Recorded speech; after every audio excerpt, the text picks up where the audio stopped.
rolling in dough, filthy rich, bread maker, whatever you want to call it, they exist everywhere. But the wealthy, or even the ones better off than the rest of us, are usually the target of many nasty comments. They're bombarded with things like, "You're lucky, you've made your fortune because of your parents," or "Money is evil anyway." People don't seem to realize the difficulties which come into play when you're making serious money. Before I continue, note that I will be talking about people who can consistently create their money. This video is not about any lottery winners or lucky ones who've bought things like Bitcoin in 2009. With that out of the way, let me explain to you why only a small minority of people make such insane money. Half of the world's wealth is controlled by the top 1%. The top 9% after the 1% holds 35%, and the bottom 90% holds the remaining 15%. This insane inequality of wealth already shows that it takes something incredibly special to be amongst good earners.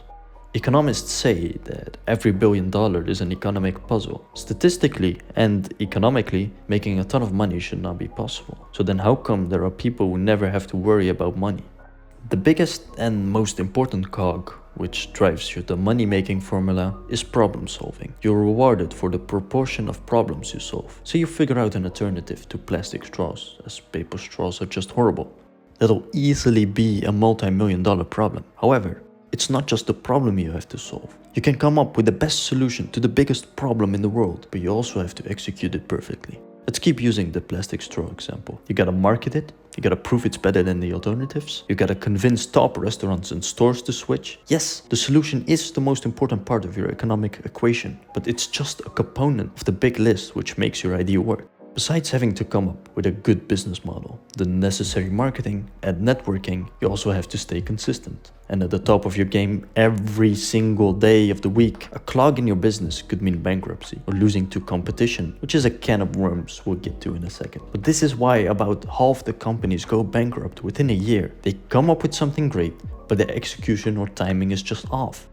As for competition, people always steal ideas which prove to be successful. As long as there are still profits to make off the wave, there will be interested entrepreneurs.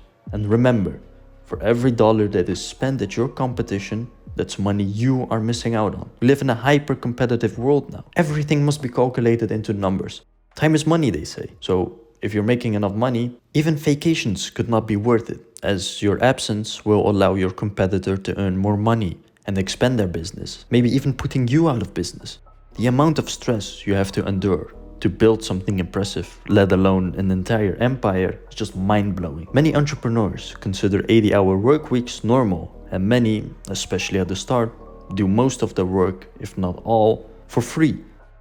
It takes a special kind of crazy person to muster up the discipline to do all of this for an unknown amount of time and unsure of whether it's going to pay off or not. These sacrifices of time, energy, and mentality go by unnoticed. A great businessman pours his entire heart and soul into his business and sprouts out something incredible. Yet he is mocked and belittled. Nobody respects the hardest workers of our society, and we call the rich conmen.